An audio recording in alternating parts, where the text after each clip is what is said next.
As my husband Joe will attest, I am not Judy Storfell. Judy was to present the tribute on the part of the board. Unfortunately, she became very ill on Wednesday and realized, since she is a nurse herself, that she should not go on an airplane and head for Berrien Springs. Because Judy and I had worked on her presentation, I was asked to read that to you today. Dimitra is a friend to many. None of us really feel that she is one who makes exclusive friends, and that she never met a person she didn't think could be a friend. So, but I've been very blessed, and so has Judy, to be one of those friends. And so I know a little bit about her, and Judy knows a little bit about her, and we've put it together. And of course, if there's something you don't think I should have said, that must have come from Judy. But the things you like were mine. One of her friends, I won't say who, once asked Dimitra what it was that she found in Niels-Erik that drew her to him. And she said, well, you know, I first met him when I was at Newbold. I worked in the cafeteria, and I noticed that whenever he came by, he was very polite, he was dressed nicely, and his shoes were always clean. Later, we found out that that was his job in the family, to clean everybody's shoes. But anyway, good for him that he did that. Fast forward through their college years, they did come to Andrews at one point. In fact, they came to Andrews before they were married, and it was while they were here, I think, that the proposal took place. But anyway, they were married in Portland, Oregon, at the home, or because of some very good friends there, in 1965. Dimitra's Greek heritage has provided her with unique gifts, and I think most people in this room have been recipients of those gifts. One of them is that she has a love for lighthouses, and she often summered on a Greek island. As you know, she is from Greece, and so lighthouses have a very special meaning to her. And when she came to Michigan, she and Madeline and sometimes other friends would go and visit some of the lighthouses around Michigan, Lake Michigan. But her heritage goes beyond just national pride to a deep connection to her faith. Who hasn't benefited from her interpretation or reference to a Greek word in Scripture, or in life for that matter? For her, Greece represents her nationality, her heritage, and a context in language and custom that built her foundation in following Christ. We all know how much Dimitra loves Michigan winters, and somehow it always seems that she needs to go and visit her sisters in Greece and their families, and that seems to correlate pretty directly to the snow levels in Berrien Springs. As the wife of our Andrews University president for the past 22 years, she has made an impressive impact on the community, the staff, the students, and the faculty. She's worked as an ambassador with the public relations team, but she didn't stop when she retired. I think she's a little bit like me.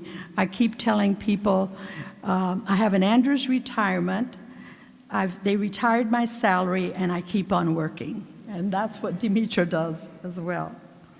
Her goal has always been to bring the community to Andrews and Andrews to the community. Her social work background and her love of people made her perfectly suited for this role. Some people say, and they ought to know, she knows more community people than anyone else at Andrews. She's served on many community boards, such as United Way, the Southwestern Michigan Volunteer Center, Lakeland Community Benefit Committee, Berrien Springs Historical Association, the Salvation Army, Shelters for Domestic Violence Victims, and the Benton Harbor Habitat for Humanity, among others. She's also been a member of the local societies of the Antiquarian and Historical Society, the Questers Group, and the Morton Historical House in Benton Harbor. When she came, she was very active in getting the students and the faculty involved with the Day of Caring. And they planted gardens, painted buildings, cleaned swimming pools, decorated the Morton House for the annual Christmas open house, and assisted building houses for Habitat for Humanity. And she even got to meet Jimmy Carter on one of those. She also raised money for various causes. An important project she spearheaded on our campus was to fix up the Sutherland House, the home of the first president of Emmanuel Missionary College, a forerunner to Andrews University. In addition, she has gathered a group of knitters from the community who get together at her home to knit scarves for needy children. Over the years, they have knitted more than 1,000 scarves that have been given out locally, overseas, including Greece. Niels-Erik Andreasen has also chaired the Andrews University Women's Scholarship Committee for over 20 years. Under her leadership, the committee has established an additional 2 new scholarships, plus we're working on 2 more, and one of them is in honor of Dimitra herself. We began this project 2 years ago, and donations are still welcome. Dimitra has been a gracious and talented hostess, and many have benefited from her exceptional culinary skills and abundant hospitality.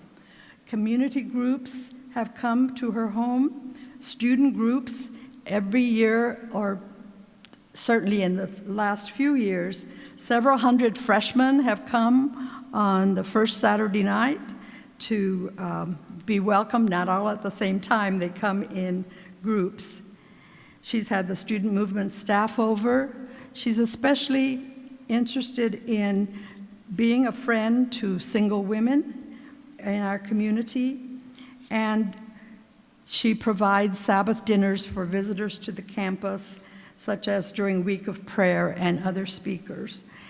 I haven't spoken at a Week of Prayer, and I haven't been visiting, but I have attended a Sabbath dinner or 2 at their home, and one of the favorite things to do is just sit around the table and after we eat and talk. In fact, the last time I was there, we sat around until supper time, and then we had supper as well. So that was a twofer. She has also hosted the European and Scandinavian club potlucks, and I've been privileged, as well as Judy, to serve as kitchen help at the annual Christmas reception for Andrews University administrators. She pays attention to details. When we arrive, the platters and the dishes are laid out with labels stating what to put on each platter. The napkins are neatly ironed, and so are the tablecloths, and they usually match the color of the drink. Dimitra has an acute sense of what is proper. At a recent Christmas reception, she made it very clear to all the guests, before the buffet was open, that savory foods should never mingle with sweet foods. You must take a clean plate for desserts. I'm sorry, she says, but olives should never touch the baklava. At the end of the evening, she made herself a plate of savory goodies, including olives, and a separate plate for dessert. As she was saying goodbye to guests, one of the helpers, a person that's going to be following me, couldn't resist and put an olive on top of her baklava. Oh dear, how would she react? She took one laugh and peals of laughter filled the house. But Dimitra's first priority is her family. Their amazing son and only child, Michael, who is the vice president for advancement at the University of Oregon, fundraising must run in the family. We'll have to check for that gene and maybe use it when we have to choose the president that follows Andrea. But anyway, as Judy says, imagine the best of Niels-Erik and the best of Dimitra wrapped up into one person, and that's Michael. Michael sent this note about his mom. He says, not only is she Andrews University's first lady, a friend to many and a volunteer, she is Yaya to her grandchildren. And like all grandmothers, she follows the daily lives of her son, Michael, his wife, Marie, and her two grandchildren, Caleb and Jordan. She is not likely to join them in an online video game, or watching the latest action-packed movie, but instead to make sure they're up on their Greek mythology, the adventure of eating stuffed vine leaves, or planning the next trip to a museum. And they love it, because that's what Greek yayas do.